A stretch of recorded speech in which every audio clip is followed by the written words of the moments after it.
জানাচ্ছি শুভেচ্ছা। আসলে আমরা যে এখানে এসেছি, বাংলাদেশ একটি সাম্প্রদায়িক সম্প্রীতির দেশ। আমাদের দেশে বিভিন্ন ধর্মের মানুষ একসাথে বসবাস করে এবং প্রত্যেক ধর্মের মানুষ স্বাধীনভাবে তাদের ধর্ম উৎসব মুখর পরিবেশে পালন করে। এটা হচ্ছে আমাদের বাংলাদেশের সাম্প্রদায়িক সম্প্রীতির ঐতিহ্য। তাই আমরা চাই আমাদের দেশে যারাই বসবাস করে তারা প্রত্যেকে স্বাধীনভাবে বসবাস করবে, প্রত্যেকে স্বাধীনভাবে তাদের ধর্ম কর্ম পালন করবে। আপনারা শুনেছেন জামাত ইসলামীর যিনি কেন্দ্রীয় আমির আছেন, উনি ইতিমধ্যেই বলেছেন যে আমরা সংখ্যালঘু সংখ্যাগুরু, মেজরিটি মাইনরিটি, এই ব্যবধান আমরা তুলে দিতে চাই। আমরা মনে করি এখানে কেউ মেজরিটি, কেউ মাইনরিটি নয়, কেউ সংখ্যাগুরু সংখ্যালঘু নয়। এখানে যারা আছে বাংলাদেশের সীমানার ভিতরে আমরা সবাই এক একজন বাংলাদেশের সম্মানিত নাগরিক। সেই হিসাবেই আমরা আমাদের দেশে সবাই মিলে শান্তিপূর্ণ সহাবস্থানের মধ্য দিয়ে আমরা বাস করতে চাই। আর আমি আপনাদের খুব কাছের, আমি হোয়াইটং ইউনিয়নের 4 বারের চেয়ারম্যান, প্রায় 22 বছর একাধারে চেয়ারম্যানের দায়িত্ব পালন করতেছি।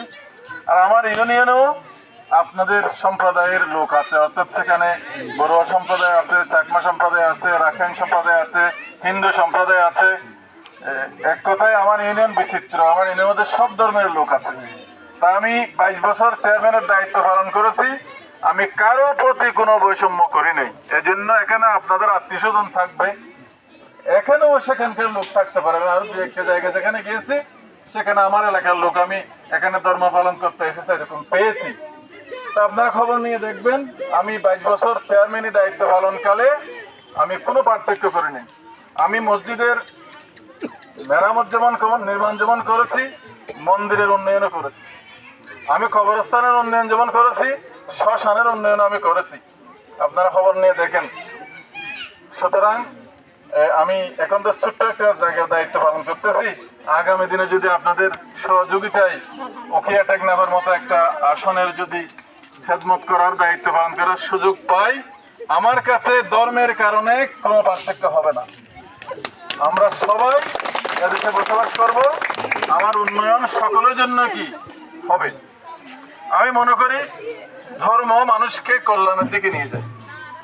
আমাদের ব্যাপারে অনেকে ভুল ধারণা দেয়, অনেকে রাজনৈতিক কারণে বা রাজনৈতিক সুবিধা হাসিল করার জন্য আমাদের সাথে আপনাদের একটা দূরত্ব তৈরি করার জন্য অনেকে কি করে, চেষ্টা করে।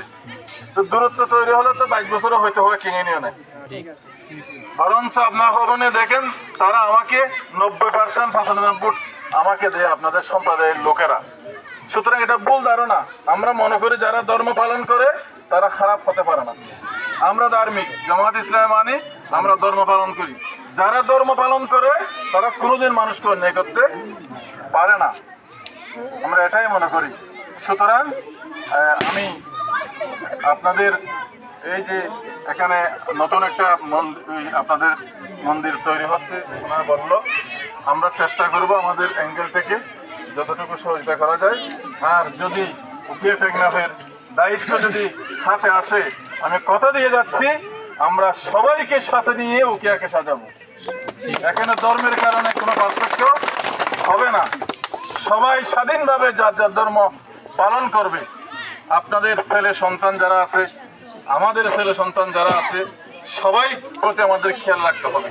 কারণ আপনারা দেখতেছেন কিছু অপসংস্কৃতি বারবার আমাদের ছেলেগুলোকে নষ্ট করে দিচ্ছে। কেমন? এজন্য সবাই যদি ধর্মকর্ম পালন করে তাহলে আমাদের ছেলে মেয়েরাও কেউ ভবিষ্যতে ভালো হবে। আমি আবারও আপনাদেরকে শুভেচ্ছা জানিয়ে এবং আমার প্রতিশ্রুতি সবাইকে নিয়ে উন্নয়ন করবো এই আশাবাদ ব্যক্ত করে আমার বক্তব্য শেষ করব।